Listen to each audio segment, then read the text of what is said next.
Ela só não se perde porque eu administro tudo. Meu genro, Caio, disse isso com a boca cheia. Ele riu e completou. A aposentadoria dela agora é comigo. Estávamos no almoço de família, na minha própria casa. Senti meu rosto queimar de vergonha, encolhida na cadeira enquanto minha filha desviava o olhar. Foi quando a porta se abriu e meu filho, Lucas, entrou de surpresa. Ele ouviu a última frase. Sem dizer uma palavra, Lucas caminhou até a mesa, tirou seu relógio do pulso e o colocou ao lado do prato de Caio. O silêncio foi total. Foi aí que ele disse algo que fez o sorriso de meu genro congelar no rosto. O som do relógio batendo na madeira da mesa ecoou na sala. Um som pequeno, mas pesado. Caio olhou para o relógio, depois para Lucas. Um sorriso confuso ainda pairava em seus lábios. Ele achou que era uma brincadeira. Minha filha, Júlia, olhava para o prato, como se a resposta estivesse no arroz. Ela não dizia nada. Nunca dizia. O cheiro do assado que eu preparei com tanto cuidado, de repente pareceu enjoativo. O garfo de Caio parou no meio do caminho para a boca. Ele não entendia o que estava acontecendo. Ninguém se mexia. Eu observei. Minha respiração, antes curta e ansiosa, agora estava firme. A chegada do meu filho mudou o ar da sala. A vergonha começou a se transformar em outra coisa. Uma expectativa fria. Ele não sabia, mas o show de Caio tinha acabado de terminar. Eles não tinham a menor ideia do que estava por vir. Caio via meu filho como um visitante ocasional, alguém distante da nossa realidade diária. Ele via um homem quieto, que trabalhava demais, mas eu via o meu menino. O menino que sempre defendeu os mais fracos no pátio da escola. O homem que se tornou implacável quando via uma injustiça. Caio nunca se interessou de verdade pela vida de Lucas. E essa foi a sua maior arrogância, o seu erro fatal. Ele subestimou o sangue do meu sangue. Me diga de qual cidade você me escuta. Se você quiser ouvir mais histórias como a minha, se inscreva. O que Caio não sabia é que nas últimas semanas, eu e Lucas conversávamos todas as noites. Eu contava tudo. Cada piada, cada centavo que sumia, cada vez que ele me tratava como uma criança. E Lucas ouvia e anotava. Ele estava apenas esperando o momento certo. Lucas olhou diretamente para Caio. O silêncio já durava uma eternidade. Então ele falou. Sua voz era baixa, mas cortava o ar como uma faca. Esse relógio, ele começou, apontando com o queixo, era do meu pai. Representa 40 anos de trabalho honesto. Cada minuto dele foi conquistado com suor e dignidade. Ele fez uma pausa e seus olhos ficaram mais duros. Agora vamos falar sobre os seus últimos 6 meses de administração. Caio engoliu em seco. Do que você está falando? É uma brincadeira? Júlia finalmente levantou a cabeça. Lucas, por favor, não faça uma cena. Mas Lucas não tirou os olhos de Caio. Eu não estou fazendo uma cena. Estou começando uma auditoria. E você, Caio, é o meu único cliente hoje. Então me diga, por onde começamos? Pelos saques não autorizados ou pelas transferências para a sua conta pessoal? O rosto de Caio perdeu toda a cor. Ele parecia um fantasma. O sorriso arrogante, a confiança, tudo desapareceu em um instante. Ele abriu a boca para falar, mas nenhum som saiu. Júlia olhava de um para o outro, o pânico crescendo em seus olhos. Ela estava presa entre o marido que a manipulava e o irmão que via a verdade. A verdade que ela escolheu ignorar por tanto tempo. Para entender como chegamos a esse ponto, a essa mesa de almoço que se tornou um tribunal, você precisa saber o que veio antes. Precisa entender os sacrifícios que fiz, o amor que dei e a confiança que depositei. A maldade de Caio não apareceu de uma vez. Ela foi se infiltrando, gota a gota, envenenando minha família por dentro. E eu, por amor à minha filha, permiti. Até não poder mais. Eu cresci num bairro operário. Meu pai trabalhava na metalúrgica e minha mãe era costureira. Morávamos numa casa pequena, de 2 quartos, sempre com cheiro de feijão cozinhando e óleo de máquina. O dinheiro era contado. Cada centavo tinha um destino antes mesmo de chegar. Mas a nossa casa era rica em outras coisas. Honra, dignidade. Meu pai sempre dizia, seu nome é a única coisa que ninguém pode tirar de você. Cuide bem dele. Eu aprendi cedo que o valor de uma pessoa não estava no que ela tinha no bolso, mas no que ela tinha na palavra. Essa lição foi meu alicerce. Foi a base de tudo o que construí. E foi essa mesma lição que me deu a força para não desmoronar quando tentaram tirar tudo de mim. Eles subestimaram a minha fundação, construída com o aço da fábrica e a linha forte da minha mãe. Aos 16 anos, eu já trabalhava. Fazia a limpeza do escritório de uma pequena empresa depois da aula. Eu via os papéis, as planilhas, os arquivos. Eu via como a organização mantinha aquele lugar funcionando. Enquanto minhas amigas sonhavam com festas, eu sonhava com uma mesa, uma máquina de escrever e uma pilha de documentos perfeitamente alinhados. Para mim, aquilo era poder, era controle. Era o oposto da vida dos meus pais, sempre à mercê de um chefe, de uma encomenda que não vinha. Eu juntei cada tostão, paguei um curso de datilografia, depois um de secretariado. Eu não estava buscando um atalho para a riqueza. Eu estava buscando segurança, estabilidade, a certeza de que, não importava o que acontecesse, eu saberia como me manter de pé. Essa teimosia, essa busca por ordem, foi o que me salvou. Aqueles anos me ensinaram a ler nas entrelinhas, não só dos documentos, mas das pessoas. Eu aprendi a identificar uma desculpa esfarrapada a 1 quilômetro de distância. Aprendi que quem fala muito, geralmente tem muito a esconder. O silêncio, a hesitação, o desvio do olhar, tudo isso conta uma história que as palavras tentam encobrir. Essa habilidade não se aprende em livros, se aprende na vida, observando. E eu me tornei uma ótima observadora. Quando entrei na secretaria daquela escola pela primeira vez, eu achei que passaria a vida organizando históricos escolares e atas de reunião. Eu não imaginava que a minha maior prova seria dentro da minha própria casa, que eu usaria essa mesma habilidade para decifrar a maior mentira da minha vida. Mas isso veio muito depois. Antes, veio a minha carreira. Eu me tornei secretária escolar-chefe. Passei 35 anos na mesma escola. Eu vi diretores irem e virem. Vi professores começarem e se aposentarem. Eu era a memória daquele lugar, a guardiã dos registros. Nada acontecia sem passar pela minha mesa. Matrículas, transferências, orçamentos, pedidos de material. Eu sabia onde cada clipe de papel estava. O cheiro de livro novo, o som do sinal batendo, o zumbido das crianças no pátio. Essa foi a trilha sonora da minha vida adulta. Eu não era apenas uma funcionária. Eu era uma instituição. Os pais confiavam em mim. Os professores me respeitavam. Eu construí minha reputação com trabalho duro, precisão e, acima de tudo, integridade. Eu amava a ordem. Amava a certeza de que tudo estava em seu devido lugar. Meu trabalho me ensinou uma filosofia muito simples. Os fatos estão nos documentos. As emoções estão nas conversas, mas a verdade está no papel. Certa vez, um fornecedor tentou cobrar a mais por uma remessa de livros. Ele jurou que o preço combinado era outro. Eu calmamente abri meu arquivo. Puxei a ordem de compra assinada por ele, com o valor exato que eu dizia. Ele não teve o que responder, apenas abaixou a cabeça. Naquele dia, eu entendi o poder de um registro. Um pedaço de papel pode ser mais forte que um grito, mais convincente que qualquer argumento. Eu apliquei isso a tudo. Guardava notas, recibos, garantias. Meu marido achava graça, mas eu sabia. A memória trai. A tinta, não. Eu só não sabia que um dia precisaria desses registros contra a minha própria família.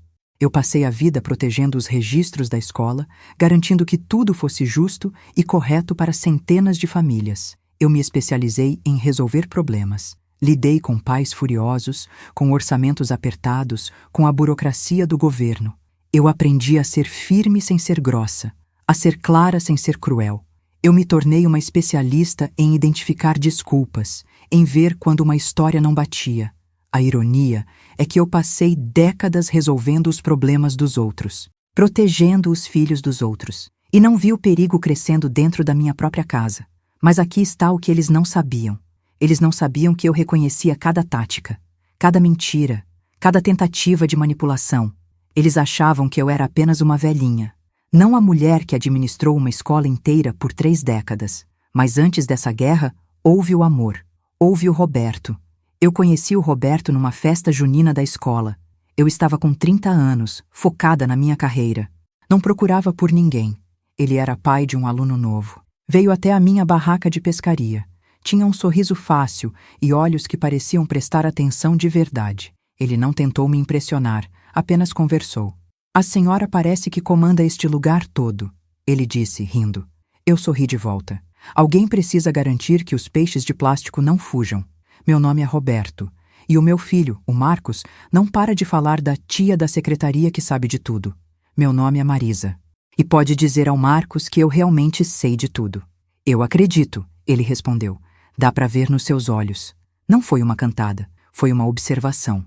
E pela primeira vez em muito tempo, eu senti que alguém me via de verdade. Não apenas a função, mas a pessoa. Nós começamos a tomar café. Ele me contava sobre seu trabalho como engenheiro, sobre a lógica das estruturas, a importância de uma boa fundação. Eu contava sobre a lógica da escola, a importância das regras e da organização. Éramos diferentes, mas falávamos a mesma língua, a língua da responsabilidade, do trabalho bem feito. O que me atraiu no Roberto foi a calma dele. Eu era intensa, focada. Ele era paciente, metódico. Ele me ensinou a respirar fundo antes de tomar uma decisão, a pensar não só no próximo passo, mas nos 3 seguintes. Ele via o mundo como um projeto a ser construído, com planejamento, com cuidado, com sistemas de segurança. Toda estrutura precisa de um plano de contingência, Marisa, ele dizia. A vida também. 6 meses depois, ele me pediu em casamento. Ele não disse que me amava, ele disse: nós funcionamos, juntos somos mais fortes. E ele estava certo. Nós nos casamos 1 ano depois. Uma cerimônia simples. Usamos o dinheiro para dar entrada na nossa casa. Essa casa, a mesma onde tudo aconteceu. Roberto dizia que um lar não é feito de paredes, mas de memórias e segurança. Ele era o estrategista. Eu era a administradora. Ele projetava os reforços. Eu garantia que as contas estivessem em dia. Nós éramos uma equipe. Ele me ensinou sobre investimentos, sobre a importância de ter uma reserva de emergência.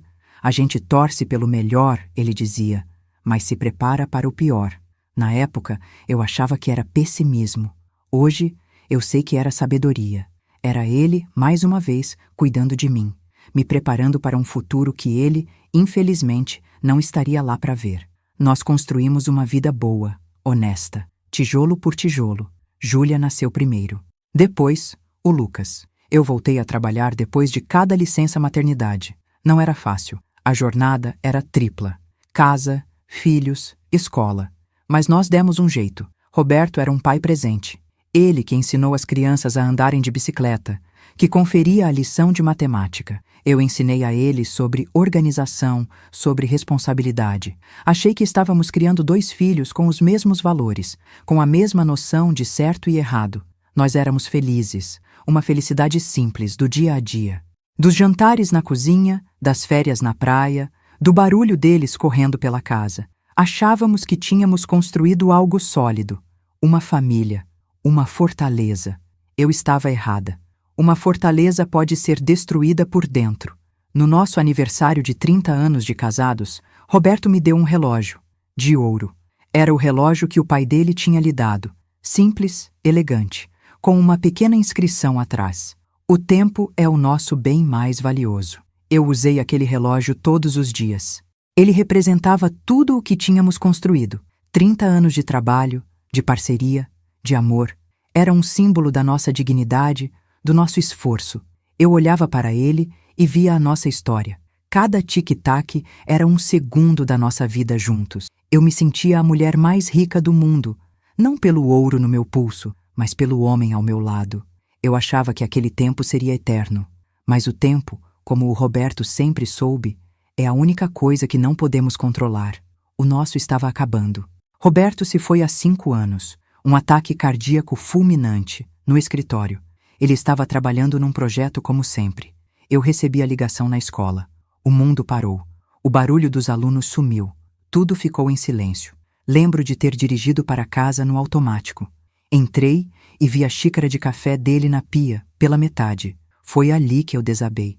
O homem que era a minha estrutura, a minha fundação, tinha ido embora. De repente, a casa ficou grande demais, silenciosa demais. Eu me senti perdida, sozinha.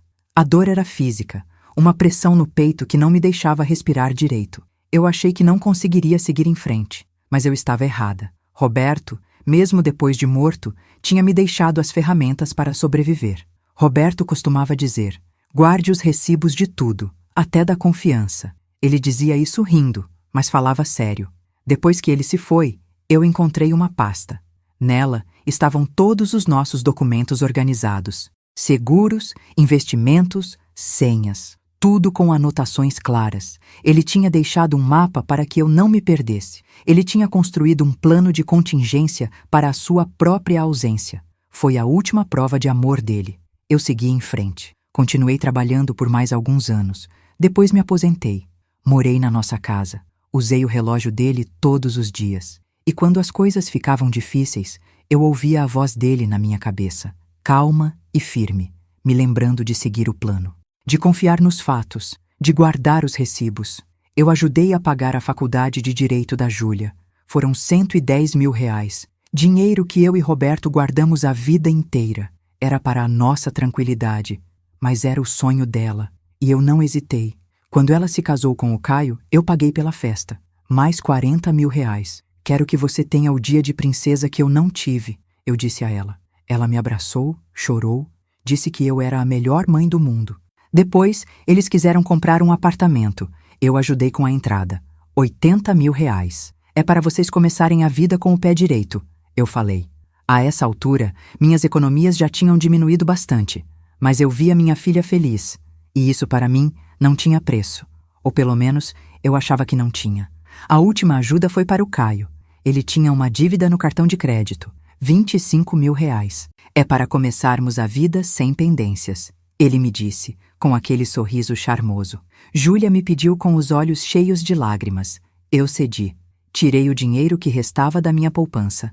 Ao todo, eu dei a eles R$255 mil, mais de R$250 mil. O trabalho de uma vida inteira. Eu dei de coração aberto, dei por amor, porque eu acreditava que família cuida de família.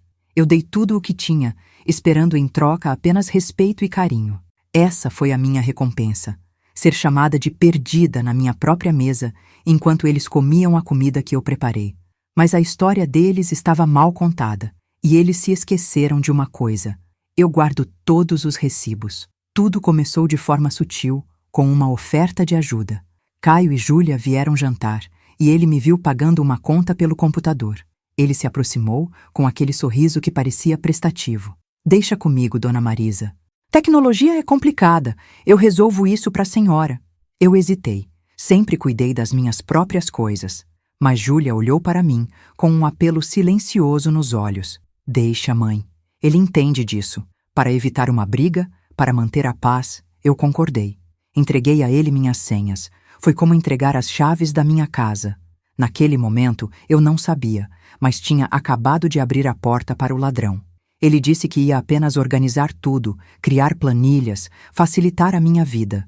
A verdade é que ele estava facilitando a vida dele. Começava ali o desmonte da minha independência. Na semana seguinte, ele voltou com um tablet. Pronto, disse ele orgulhoso. Criei um aplicativo simples só para a senhora ver os gastos. Eu cuido de todo o resto. As contas, os pagamentos. A senhora não precisa se preocupar com nada. Ele me mostrou gráficos coloridos, fáceis de entender. Parecia ótimo. Mas quando pedi para ver o extrato completo do banco, ele desconversou. Não precisa, está tudo aqui. Mais simples, visual. Eu insisti. Eu gosto de ver o extrato, Caio.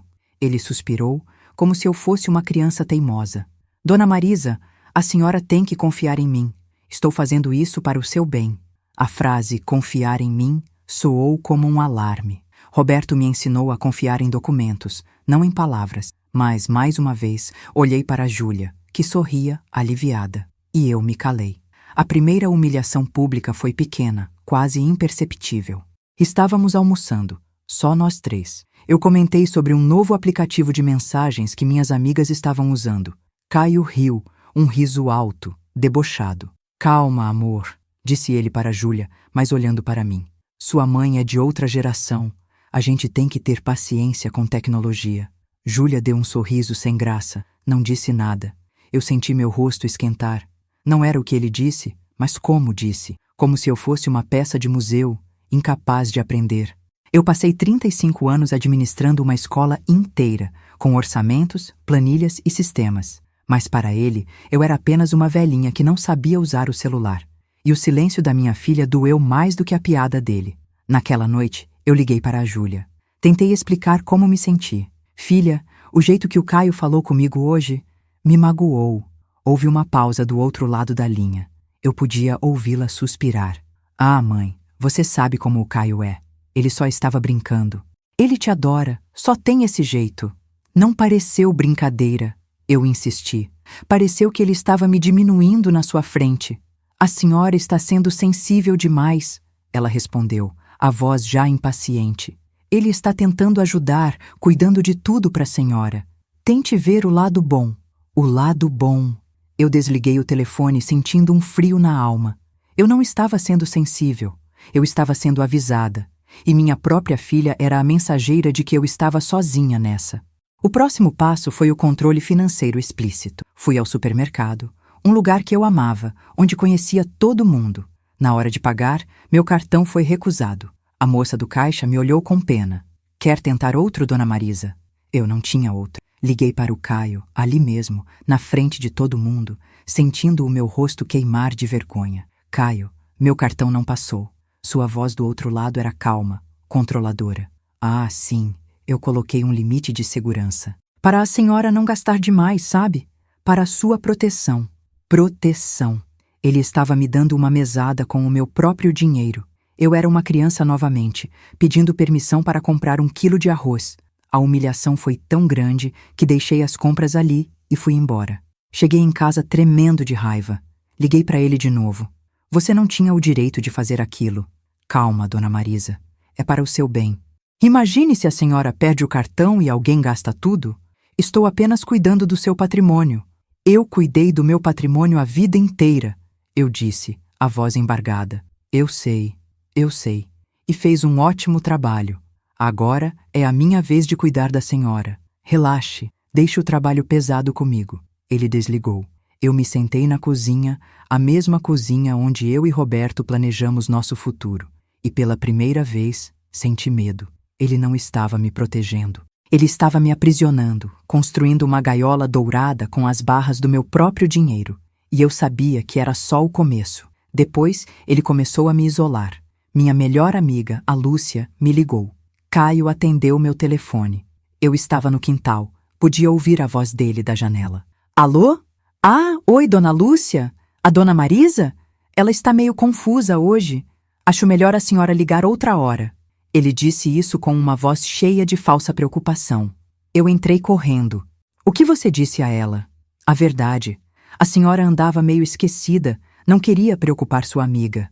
Eu peguei o telefone da mão dele. Liguei para a Lúcia de volta. Tive que passar 10 minutos explicando que estava ótima, que o Caio estava exagerando. Mas a semente da dúvida tinha sido plantada. Ele não estava apenas me controlando. Ele estava destruindo minha credibilidade, me pintando como senil para o mundo. A Lúcia me ligou no dia seguinte, a voz baixa, preocupada. Marisa, está tudo bem mesmo? O seu genro parecia tão preocupado.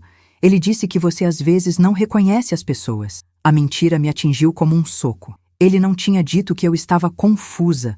Ele tinha mentido descaradamente. Lúcia, isso é uma mentira absurda. Ele está tentando me controlar. Mas por quê? Ela perguntou, a confusão na sua voz. Eu não tinha uma resposta completa ainda, mas eu sabia que era um plano. Isolar, desacreditar e depois tomar conta de tudo.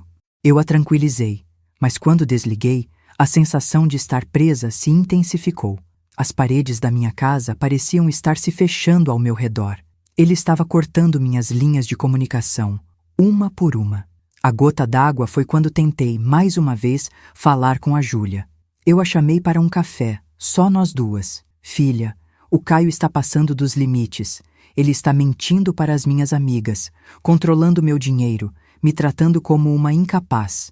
Eu vi os olhos dela se encherem de impaciência. Mãe, de novo essa história? O Caio só quer ajudar. Ele largou um monte de coisas dele para cuidar das suas finanças. Você devia ser grata. Grata? Ele está me roubando a dignidade. A senhora está exagerando, ela disse a voz fria. Acho que a senhora não percebe o quanto está esquecida. O Caio está fazendo o que é preciso. Foi a primeira vez que ela usou o argumento dele contra mim. Ele a tinha convencido. Eu perdi minha filha. Naquele café, eu entendi. Não adiantava mais falar. Tinha que agir. Eu chorei no caminho de volta para casa. Não de tristeza, mas de raiva e decepção. A filha que eu criei, para quem eu sacrifiquei tanto, tinha escolhido o lado dele. Ela estava sendo cúmplice na minha destruição. Quando cheguei em casa, sequei as lágrimas. A dor se transformou em uma clareza fria. Eu parei de vê-la como minha menina e passei a vê-la como parte do problema. A Marisa, que era mãe, que perdoava tudo por amor, morreu naquela tarde. Nasceu a Marisa, que foi secretária-chefe por 35 anos. A mulher que confiava em fatos, documentos e provas. Se eles queriam guerra, teriam. Mas seria nos meus termos. Eu comecei a juntar tudo, anotar cada conversa, cada mentira, cada centavo. A auditoria da minha vida tinha começado. O golpe final na minha autonomia veio pelo correio. A carta do banco. Eu sempre recebia o extrato impresso, um hábito antigo. Abri o envelope e meu coração gelou. Minha aposentadoria, que caía na minha conta de sempre há 12 anos, não estava lá. O depósito tinha sido desviado para uma nova conta. Uma conta conjunta em meu nome e no de Caio. Uma conta que eu nunca autorizei. Ele tinha feito isso pelas minhas costas. Tinha roubado minha única fonte de renda, o fruto de 40 anos de trabalho. Ele não estava mais apenas administrando, ele estava roubando. A sensação de violação foi total. Eu me senti nua, exposta, completamente vulnerável. O medo foi real, paralisante. Por um momento, achei que ele tinha vencido. Mas o medo durou pouco. A raiva tomou seu lugar. Uma raiva fria, cortante.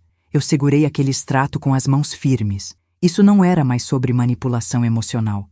Isso era um crime, fraude, apropriação indébita. Ele tinha cometido um erro. Ele tinha deixado um rastro de papel. E se tinha uma coisa que eu entendia, era de rastro de papel. Eu peguei o telefone. Não liguei para a Júlia. Não liguei para o Caio para gritar. Eu liguei para o meu filho, Lucas, o auditor. Eu não falava com ele sobre esses problemas para não preocupá-lo, mas a hora tinha chegado. Lucas, eu disse, a voz firme, preciso de você. Traga seu computador, temos um trabalho a fazer. Antes que Lucas pudesse vir, Caio me deu mais uma amostra de sua crueldade.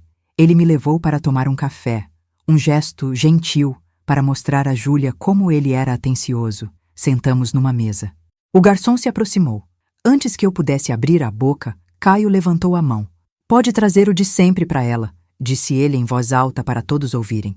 Ela se confunde toda com o cardápio. O garçom me olhou com pena. As pessoas na mesa ao lado desviaram o olhar, constrangidas. Eu queria sumir. Ele estava ensaiando, praticando a narrativa de que eu era incompetente em público, normalizando a humilhação. Eu não disse nada. Apenas o observei, memorizando cada detalhe da sua performance. Ele estava cavando a própria cova e me entregando a pá. Naquele mesmo café, ele olhou para o meu pulso, para o relógio de ouro que Roberto me deu. Esse relógio é bonito, dona Marisa, disse ele. Mas é antigo. Sabe, o ouro está valendo uma fortuna. A gente podia vender, investir o dinheiro em algo mais moderno, mais rentável. Meu sangue gelou. Aquele relógio era a última peça de Roberto que eu usava todos os dias. Era a minha conexão com ele, com a nossa vida. Vender aquilo seria como vender minha alma. Ele não queria o dinheiro. Ele queria apagar a minha história, apagar o Roberto, apagar a mulher forte que eu era e me substituir por uma velhinha confusa que precisava dele. Foi o insulto final. Ele não ia só roubar meu futuro. Ele queria roubar meu passado também. 3 dias depois, o telefone tocou. Era o Caio. A voz dele era melosa, cheia de uma falsa doçura. Dona Marisa, estive pensando. A gente precisa celebrar a família. Que tal um almoço especial no domingo? Aí na sua casa. Eu levo tudo, a senhora não precisa se preocupar com nada. Eu quase ri. O timing era perfeito. Ele tinha me isolado, me humilhado, roubado meu dinheiro e agora queria um almoço de família feliz. Eu sabia o que era aquilo, era o palco. O ato final da peça dele, onde ele se apresentaria como o genro maravilhoso que cuidava da sogra senil. Claro, Caio, eu respondi, a voz calma. Será ótimo. O que ele não sabia é que eu também estava preparando um espetáculo, e o meu teria um convidado surpresa. Eu passei os dias seguintes me preparando, não para um almoço, mas para uma batalha. Eu conversei com Lucas todas as noites. Enviei a ele cópias de tudo, o extrato do banco mostrando o desvio, minhas anotações detalhadas de cada conversa, cada mentira. Lucas, com sua mente de auditor, montou o quebra-cabeça. Mãe, isso é um padrão clássico de abuso financeiro contra idosos. Ele é um criminoso amador. Deixou rastros por toda parte. Ele me deu instruções claras. No domingo, deixe ele falar. Deixe ele se sentir o rei. Apenas observe. Eu chegarei na hora certa. Eu não estava mais com medo. Estava focada. Eu ia servir a ele não apenas um almoço, mas a consequência de cada um de seus atos. O domingo chegou. Caio e Júlia chegaram sorrindo, carregando travessas de comida. Ele agia como o dono da casa. Dava ordens, ria alto, me tratava com uma condescendência carinhosa que dava náuseas. Senta aqui, sogrinha. Deixa que eu sirvo seu prato. Júlia parecia aliviada, vendo a paz reinar. Eu desempenhei meu papel. Sorri de leve. Agradeci. Pareci frágil. Deixei que ele se sentisse completamente no controle, o mestre da situação. Ele encheu os copos, propôs um brinde à família. E então, no auge de sua arrogância, ele olhou para os outros parentes que tinha convidado para sua plateia. Ele estava pronto para o seu grande monólogo. Ele limpou a garganta, o centro das atenções, exatamente como planejado. Ele colocou a mão no meu ombro, um gesto que deveria parecer carinhoso, mas que para mim era possessivo. Foi quando ele disse a frase que ele vinha ensaiando há meses. Ela só não se perde porque eu administro tudo. Ele riu, esperando que todos rissem com ele. Depois completou. A aposentadoria dela agora é comigo. Alguns sorrisos sem graça surgiram na mesa. Júlia olhou para o prato. E foi nesse exato momento, nesse silêncio constrangedor, que a porta da frente se abriu. E que a peça dele acabou. Porque a minha estava prestes a começar. O que eles não sabiam é que cada palavra que ele dizia estava sendo gravada. E o juiz do caso dele tinha acabado de chegar para o almoço. A noite em que liguei para Lucas foi a noite em que tudo mudou. Eu não chorei, não gritei, eu agi. Como secretária-chefe, aprendi que a solução para qualquer problema começa com a organização dos fatos. Abri meu armário e puxei a caixa de metal onde guardava todos os documentos importantes, contratos, recibos, extratos bancários dos últimos 10 anos. Sentei-me à mesa da cozinha, a mesma onde Caio me humilhava, e comecei a trabalhar. Eu não estava procurando por uma agulha num palheiro. Eu estava procurando por um padrão. E, com 35 anos de experiência, eu era especialista em encontrar padrões. A primeira anomalia apareceu em menos de 1 hora. Uma transferência de R$ 5.000 para uma conta que eu não reconhecia. A data coincidia com o dia em que Caio disse que eu estava muito confusa para ir ao aniversário da minha neta. Aquela primeira transferência foi a ponta do iceberg. Continuei cavando, noite adentro. O café esfriou na xícara. O sol começou a nascer e eu ainda estava lá, com pilhas de papel organizadas à minha frente. Encontrei mais 7 transferências, todas para a mesma conta desconhecida. Os valores variavam, mas o total era exato. R$ 32.000. E o padrão era claro como o dia. Cada transferência acontecia em um dia, que Caio e Júlia tinham criado um incidente para provar a minha incompetência. O dia em que meu cartão foi recusado. O dia em que ele mentiu para a minha amiga. Era tudo conectado. Eles não estavam apenas me roubando. Eles estavam construindo uma falsa narrativa para justificar e encobrir o roubo. Era um plano metódico, cruel, e, para meu alívio, terrivelmente documentado. Ele tinha cometido o erro de subestimar a minha atenção aos detalhes. Eu olhei para as provas espalhadas na mesa. O sol da manhã iluminava a caligrafia falsificada de Caio, em um formulário de autorização bancária. Minhas mãos estavam perfeitamente firmes. Não havia choque. Não havia mais dor. Havia apenas uma clareza fria, cortante. A clareza de um diagnóstico final.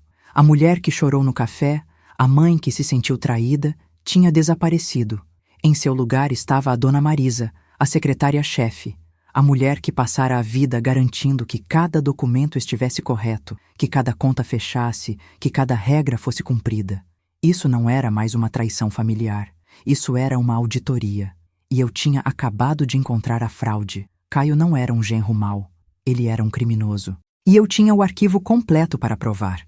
A raiva deu lugar a um foco absoluto. Eu sabia exatamente o que fazer. Passei as horas seguintes preparando o meu dossiê. Fotografei cada extrato, cada assinatura falsificada, cada documento. Fiz 3 cópias de tudo. Uma foi para o cofre do meu banco. Outra eu escondi dentro de um álbum de fotos antigo, um que eles nunca olhariam. A terceira cópia ficou comigo. Criei uma linha do tempo detalhada, em uma planilha, assim como eu fazia com os orçamentos da escola. De um lado, a data e a mentira que eles contaram sobre mim. Do outro, a data e o valor exato que foi roubado da minha conta. O padrão era inegável. Era uma prova irrefutável de um plano de longo prazo para me desacreditar e roubar meu patrimônio. Eles queriam me declarar incapaz, mas o que eu tinha em mãos era um caso criminal perfeitamente organizado. Eles achavam que estavam lidando com uma idosa frágil. Estavam errados. Estavam lidando com a memória institucional de uma vida inteira. Naquela noite, eu revi a minha linha do tempo. Cada incidente doloroso dos últimos meses se encaixou como peças de um quebra-cabeça. A piada sobre eu ser lenta com tecnologia aconteceu um dia antes de ele abrir a conta fraudulenta em meu nome. O limite de segurança no meu cartão foi implementado na mesma semana em que ele fez a maior transferência, de R$ 10.000. O isolamento das minhas amigas era para garantir que não houvesse testemunhas do meu estado mental perfeitamente lúcido. Nada era aleatório. Cada humilhação, cada ato de controle tinha um propósito financeiro. Eles estavam me desconstruindo como pessoa para poderem me roubar com mais facilidade. A crueldade não era um efeito colateral. Era a ferramenta principal. E saber disso não me quebrou. Me deu força. A força da certeza. A ficha caiu de vez. A Júlia, minha filha, ela não era apenas uma vítima passiva da manipulação dele. Ela era cúmplice. Talvez no começo ela não soubesse, mas o silêncio dela, a sua impaciência comigo, a sua defesa dele, tudo isso permitiu que o abuso continuasse. Ela escolheu o conforto de acreditar nas mentiras dele em vez da dificuldade de enfrentar a verdade. Essa constatação doeu mais do que o roubo. Mas eu não tinha tempo para essa dor. A mãe que perdoaria tudo morreu naquela cozinha. A mulher que exigiria justiça nasceu. Eu não iria mais tentar convencê-la. Eu não iria mais pedir para ser ouvida. Eu iria apresentar os fatos. E os fatos eram brutais. Eles tinham me subestimado. Tinham me visto como um problema a ser administrado, uma fonte de renda a ser explorada. Eles escolheram o alvo errado. Eu peguei o telefone. Minha mão não tremia. Disquei o número do Lucas. Ele atendeu no segundo toque, a voz preocupada. Mãe, está tudo bem? É tarde. Eu fui direto ao ponto. Minha voz era calma, precisa, como se eu estivesse ditando uma ata de reunião. Lucas, preciso de você. Descobri uma série de discrepâncias financeiras nas minhas contas. Transferências não autorizadas totalizando R$ 32.000, vinculadas ao Caio. Houve um silêncio do outro lado da linha. Não era um silêncio de choque. Era o silêncio de um profissional processando dados. Você tem provas? Ele perguntou. Tenho um dossiê completo. Extratos, linha do tempo, tudo documentado. Eu respondi. Eu podia quase ouvi-lo sorrir. Estou a caminho. Não fale com ninguém. Não faça nada. O auditor chegou. A chegada do Lucas transformou minha casa em um quartel-general. Ele não agia como um filho furioso. Ele agia como o auditor sênior que ele era. Analisou meu dossiê com uma eficiência fria que me encheu de orgulho. Mãe, isso é impecável, disse ele virando as páginas. Isso não é só um caso de família. Isso é fraude, apropriação indébita, abuso financeiro contra idoso. São crimes sérios. Ele me explicou os termos legais, as possíveis sentenças. Ele transformou minha dor e raiva em um plano de ação claro e metódico. A vantagem oculta que Caio nunca viu não era um dinheiro escondido. Era a profissão do meu filho. Caio via Lucas como um parente distante e desinteressado. Ele não tinha ideia de que tinha provocado um dos melhores caçadores de fraudes do país. A arrogância dele foi o nosso maior trunfo. Roberto costumava dizer: guarde os recibos de tudo, até da confiança. Eu olhei para Lucas, trabalhando no seu notebook na minha mesa da cozinha, e senti a presença do meu marido. Eu tinha guardado os recibos, cada um deles, e agora eu tinha entregado a caixa de sapatos cheia de provas para o melhor auditor que eu conhecia. Lucas olhou para mim. Mãe, a evidência que você juntou é forte, mas a confissão dele seria a bala de prata. Ele é arrogante. Ele vai se entregar se dermos a ele um palco. Foi ali que o plano nasceu. Não um plano de vingança, mas de justiça. Um plano para usar a própria arrogância de Caio contra ele. Eu não estava mais sozinha. Eu não era uma vítima. Eu era a cliente principal em uma auditoria de fraude. E meu filho era o encarregado do caso. O poder tinha mudado de mãos. Na manhã seguinte, Lucas fez a ligação. Doutor Almeida, aqui é Lucas Barros, filho de Marisa Barros. Tenho um caso de fraude financeira para você. O dossiê é completo e a evidência é conclusiva. Ele ouviu por um momento. Sim, o perpetrador é o genro dela. Queremos ação criminal total, sem acordos. Ele desligou e se virou para mim. Temos uma reunião amanhã às 10. Ele é o melhor em crimes de colarinho branco na cidade. Ele vai saber exatamente o que fazer. Não houve hesitação. Não houve drama. Apenas ação. Movimento para a frente. Eu me senti como se estivesse de volta à minha antiga sala na escola, resolvendo um problema complexo com a equipe certa. E a nossa equipe era pequena, mas poderosa. No escritório do Dr. Almeida, a atmosfera era de seriedade e aço. Lucas apresentou o caso como se estivesse apresentando um relatório a um conselho. Ele espalhou minhas planilhas e os documentos copiados sobre a mesa de mogno. A fraude totaliza R$32 mil em 18 meses. Cada transação está vinculada a um ato de abuso psicológico documentado para minar a credibilidade da minha mãe. O advogado, um homem mais velho com olhos penetrantes, revisou tudo em silêncio. Ele não olhou para mim com pena. Ele olhou com respeito profissional. Dona Marisa, o trabalho que a senhora fez aqui é extraordinário, ele disse. Isso não é uma disputa familiar. É um processo criminal esperando para ser aberto. O que vocês querem que eu faça? Lucas e eu respondemos ao mesmo tempo. Justiça. Temos duas opções, disse o Dr. Almeida.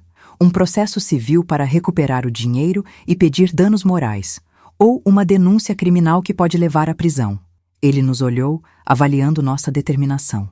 A rota criminal é mais difícil, mais exposta. Eu não hesitei. Eles tentaram tirar tudo de mim. Minha dignidade, minha independência, meu dinheiro. Eu não quero um acordo. Eu quero que ele seja responsabilizado por cada um de seus crimes. Lucas concordou com a cabeça. Vamos até o fim. O advogado sorriu, um sorriso fino e satisfeito. Excelente. Então vamos montar a armadilha. E pelo que você me disse, Lucas, o seu cunhado vai andar direto para dentro dela. A decisão estava tomada. Não haveria misericórdia. O plano de Lucas era simples e genial. Usar o próprio ego de Caio como a isca. Ele te convidou para um almoço de família feliz, mãe? Perfeito. É o palco que ele quer. Vamos dar a ele. Nos dias seguintes, eu segui as instruções do meu filho. Quando Caio ligava para checar como eu estava, eu soava um pouco mais frágil, um pouco mais confusa. Eu desempenhei o papel que ele tinha escrito para mim, e ele acreditou em cada palavra. Ele estava cego pela própria arrogância, convencido de que seu plano estava funcionando. Ele não podia imaginar que, enquanto eu fingia confusão ao telefone, Lucas e o doutor Almeida estavam protocolando a denúncia criminal e preparando as intimações. Ele achava que estava me encurralando. Na verdade, era ele quem estava sendo cercado. Enquanto eu mantinha a fachada, a máquina da justiça começava a girar, silenciosa e invisível. O doutor Almeida protocolou a queixa na Delegacia de Crimes Financeiros. Um detetive foi designado para o caso. Ele revisou meu dossiê e ficou impressionado. O promotor público leu o relatório e concordou em avançar com as acusações assim que tivéssemos a prova final, a confissão. Lucas preparou um pequeno gravador de áudio digital do tamanho de um clipe de papel. Ele vai ficar no bolso da sua camisa, mãe. Basta um toque para ligar. Quando ele começar a se gabar, você liga. Tudo estava se movendo nos bastidores. O sistema legal estava sendo armado. E Caio, feliz e confiante, estava ocupado comprando o vinho para o seu próprio abate. O sábado, antes do almoço, foi o último dia de preparação.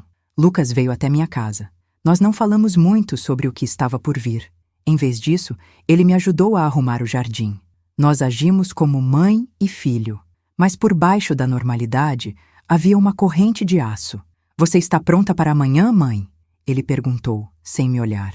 Eu nasci pronta, meu filho, eu respondi. E era verdade. Eu não sentia medo. Sentia uma calma profunda. A calma que vem antes de uma ação decisiva e necessária. Roberto costumava dizer, guarde os recibos. Eu tinha guardado, e amanhã eu ia apresentar a conta. O laço estava armado, a mesa estava posta, e o convidado de honra não tinha ideia de que ele era o prato principal. Naquela noite, eu dormi profundamente pela primeira vez em meses. No domingo de manhã, acordei com o sol entrando pela janela. Senti-me leve. A incerteza tinha acabado. O medo tinha sido substituído pela certeza. Eu sabia meu papel. Eu sabia o plano. Eu sabia que a justiça estava a caminho. Vesti-me com cuidado, escolhendo um vestido simples, mas elegante. Coloquei o pequeno gravador no bolso, como Lucas havia ensinado. Eu estava calma, focada. A mesa estava arrumada para o almoço. A casa estava silenciosa.